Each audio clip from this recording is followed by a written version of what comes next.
Ces câbles sous-marins, invisibles à nos yeux, transportent 99% de toutes les données mondiales. C'est la colonne vertébrale de notre Internet, de notre système bancaire et même de la sécurité nationale. Mais le plus fou, c'est ça. Ces câbles critiques qui font tourner notre monde moderne sont totalement laissés sans protection sur d'immenses portions du plancher océanique. Et aujourd'hui, plusieurs nations ont mis en place des systèmes de sabotage discrets pour cibler ces lignes de vie ultra vulnérables et menacer l'équilibre du monde. Mais concrètement, comment ça fonctionne ces câbles sous-marins qui connectent toute notre planète numérique?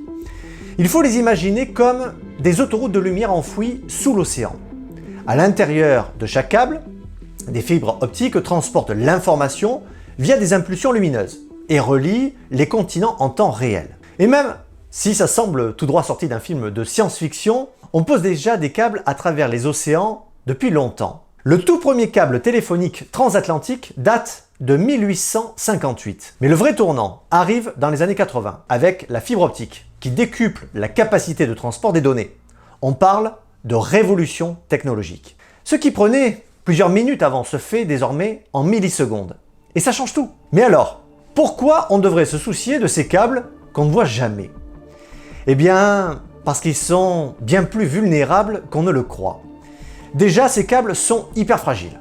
Un glissement de terrain sous-marin, un requin qui mord dedans, et c'est la panne. Mais le vrai danger, il est ailleurs. Ce qu'on redoute vraiment, ce ne sont pas les accidents, mais les sabotages. Et ce problème doit être pris très au sérieux, car on pense souvent à tort que nos informations modernes passent forcément par ces satellites. Mais non, je l'ai dit, 99% de toutes nos données transitent par ces câbles. Ils sont le cœur névralgique de toute notre société. Quand un médecin estonien accède aux données de santé de ses patients, ou qu'une entreprise allemande envoie des fichiers à Tokyo, ça passe forcément par ces câbles. Et malheureusement, si un ou plusieurs câbles venaient à être coupés, ça pourrait paralyser toute une économie, ou même potentiellement mettre un pays à l'arrêt. Finalement, c'est comme si on avait bâti toute notre civilisation numérique sur une infrastructure à la fois invisible, essentielle, mais fragile. C'est justement pour ça que des pays comme la Russie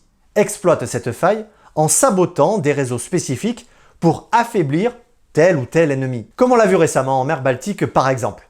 En effet, 2 câbles de communication cruciaux ont été coupés dans cette zone. Le premier câble reliait la Finlande à l'Europe et le second connectait l'île de Gotland à la Lituanie. Mais pourquoi y voir un sabotage et pourquoi accuser la Russie? Eh bien, ces 2 câbles ont été coupés à quelques heures d'intervalle. Déjà, ça jette quelque peu la suspicion. Et après une enquête approfondie des autorités finlandaises et allemandes, ils ont pu remonter jusqu'au navire à l'origine du sabotage, le Yipeng 3. Ce dernier aurait laissé traîner son ancre au fond de la mer sur plus de 160 km pour accrocher les câbles et les endommager. Après avoir analysé les données satellites, on s'aperçoit que le bateau a eu un comportement étrange. Il est descendu à une vitesse très lente et a fait des zigzags.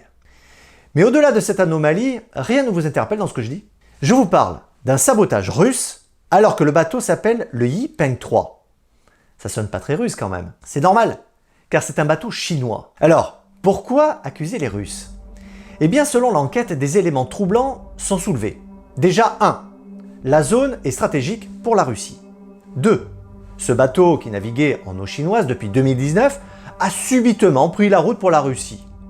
Et 3. On a vu le Yipeng 3 quitter le port russe d'Ust-Luga juste quelques jours avant les incidents. Des sources occidentales évoquent une possible collaboration sino-russe. Eh bien oui, vu le contexte géopolitique, il est plus opportun pour la Russie d'utiliser des navires étrangers comme les Chinois pour ce genre d'opération, comme ça, elle brouille les pistes. Et là, je vous parle que de 2 câbles en mer Baltique. Alors imaginez le potentiel de nuisance avec les 500 câbles qui sont répartis dans tous les océans. Ça donne le vertige. Alors c'est vrai que certains sont difficilement accessibles car ils sont positionnés à 6000 mètres de profondeur, mais il y en a d'autres au contraire qui se trouvent juste à quelques dizaines de mètres de la surface. Ça vous donne une idée de l'extrême vulnérabilité de nos autoroutes de l'information. Clairement, imaginez qu'on ne peut pas surveiller un territoire aussi vaste. C'est impossible. C'est pourquoi les gouvernements doivent être vigilants et prêts à intervenir à n'importe quel moment. Mais voilà le problème. Réparer un câble sous-marin, c'est pas juste une question de technologie. Vous allez voir dans quelques instants que déjà c'est très technique et en plus, chaque seconde compte. Et à ce jour, seules 3 nations dans le monde sont capables de réussir cet exploit. Les États-Unis, le Japon et la France, qui est d'ailleurs le leader mondial. Oui, vous avez bien entendu, la France. Grâce à Orange Marine, une filiale de l'opérateur français Orange, notre pays fait partie du cercle très fermé des puissances capables d'intervenir en profondeur. Et ça, c'est une carte maîtresse pour nous. Car sa flotte de navires câbliers, comme on les nomme, sillonne les océans pour poser, mais aussi réparer les câbles sous-marins. Et il faut agir vite, car sans une intervention rapide, c'est toute une région, voire peut-être même tout un pays, qui pourrait se retrouver paralysé. Mais réparer un câble, c'est loin d'être simple, comme je l'ai dit. C'est une opération millimétrée qui se déroule en plusieurs étapes. D'abord, on envoie des signaux tests pour localiser le point de défaillance qui peut être n'importe où sur la planète. Ça revient à chercher une aiguille dans une botte de foin, sauf que la botte de foin, c'est la taille de la planète. C'est pourquoi il faut envoyer au plus vite les navires câbliers sur zone, car l'opération peut prendre des jours de navigation. Bon, allez, une fois que c'est fait et qu'on est sur place, qu'est-ce qu'on fait?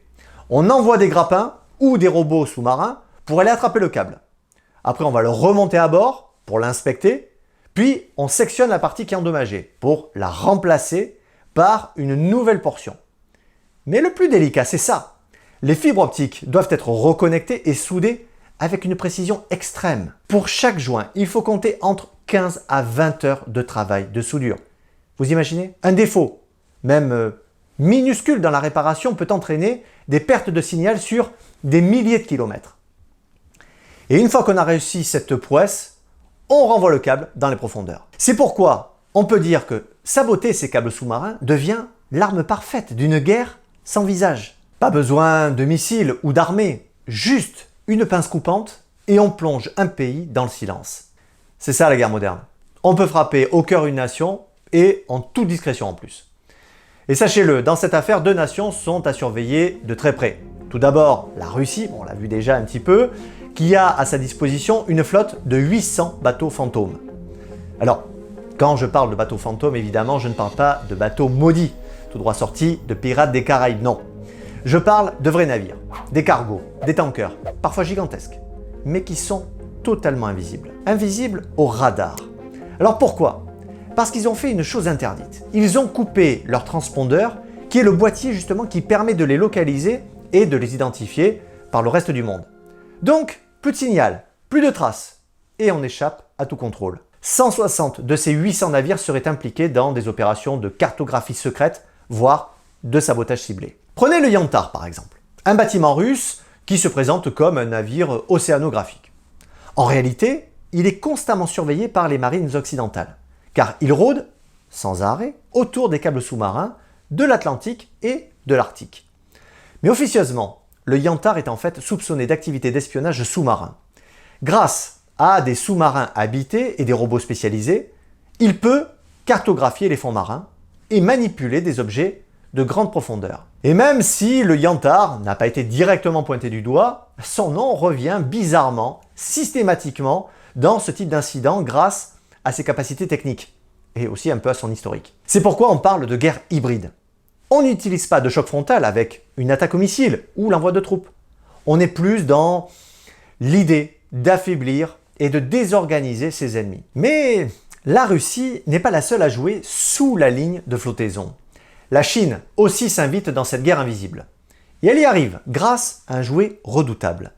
C'est un petit robot doté d'une scie qui est capable de trancher les câbles les plus blindés de la planète et dans l'obscurité la plus totale. En effet, grâce à un alliage en titane et une mécanique taillée pour résister à de grandes pressions, ce robot miniature peut opérer jusqu'à 4000 mètres de profondeur en totale autonomie. C'est pourquoi on peut dire que ce petit engin est une arme redoutable. On peut couper n'importe quel câble sans être inquiété. Et ce n'est pas de la science-fiction, car le South China Morning Post, qui révèle l'affaire, explique que ce robot est déjà déployable depuis des plateformes furtives, sans équipage, sur n'importe quel point du globe. C'est pour ça qu'on peut craindre des attaques ciblées comme par exemple le nœud stratégique du Guam, au cœur du Pacifique.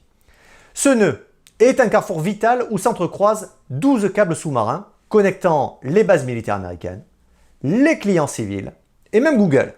Bref, si on a une dent contre les Américains, on envoie ce R2D2 au fond de la mer et hop, une petite coupure au bon endroit et c'est toute une région qui se retrouve dans le noir. Alors, dans le noir, pas vraiment, car quand on coupe un câble sous-marin, les signaux sont réacheminés vers d'autres câbles. Mais voilà le hic, le réseau sature, comme une bouteille qu'on essaie de faire passer par un entonnoir trop étroit. Résultat, l'info rame, littéralement. Si quelqu'un coupe l'un de ces câbles, un simple SMS que vous vouliez envoyer à votre cousin Steven à Chicago, par exemple pour son anniversaire, mettra peut-être 15 minutes pour arriver. 15 minutes pour un SMS, c'est énorme. Un truc qui d'habitude met 2 secondes. Bon, allez, pour votre cousin Steven, il s'en remettra. Mais on peut facilement imaginer les dégâts si on touche à des secteurs critiques comme les militaires ou la santé par exemple. Et Pékin le sait très bien. Et pourrait le mettre en place demain dans sa guerre psychologique contre Taïwan. Car la communication, c'est une arme de guerre. Une coupure ici et on congestionne l'île. Une ou 2 coupures par là. Et c'est toute l'île qui se retrouve isolée du monde extérieur. Mais nos regards ne devraient pas se tourner uniquement vers les régimes communistes, car la menace peut venir d'ailleurs. Alors quand je dis menace, c'est un petit peu fort évidemment, mais nous devons garder un œil sur les États-Unis. Car pendant qu'on surveille l'Est, l'Ouest tisse sa toile. L'impérialisme américain numérique, lui, ne fait pas de bruit, mais il s'installe lentement et sûrement, jusqu'à redessiner les règles du jeu, sans même qu'on s'en rende compte. En effet, des sociétés privées liées à la tech sont en train de tisser leur propre réseau de câbles sous-marins. Jusqu'à aujourd'hui, le réseau existant est la propriété de 3 consortiums, les fournisseurs, les propriétaires et les poseurs. Mais la donne est en train de changer. Depuis une décennie, les GAFAM ont investi massivement dans les câbles sous-marins au point de renverser le modèle économique traditionnel du secteur. En moins de 10 ans, les géants de la tech américains ont réussi à mettre la main sur un secteur jusque-là dominé par les grands opérateurs télécoms internationaux.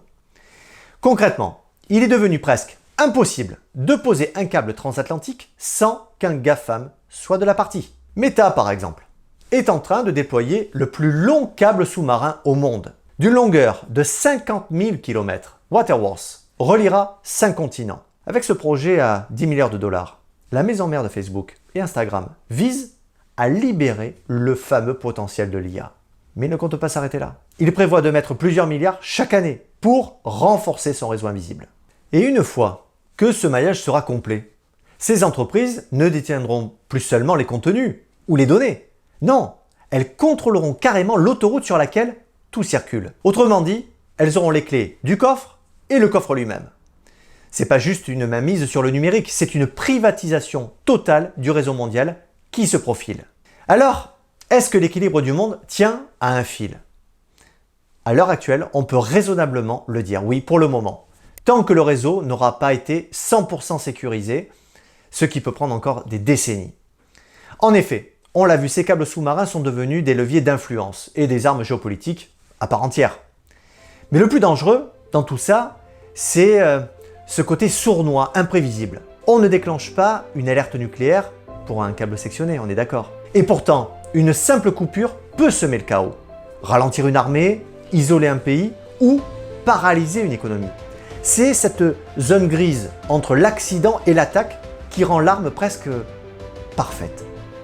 Alors finalement, le prochain conflit mondial ne viendra peut-être pas du ciel, mais du fond de nos océans. Merci à tous pour votre fidélité, ça nous touche beaucoup. Si vous avez apprécié notre contenu, n'hésitez pas à vous abonner. En attendant, prenez soin les uns des autres et restez libres.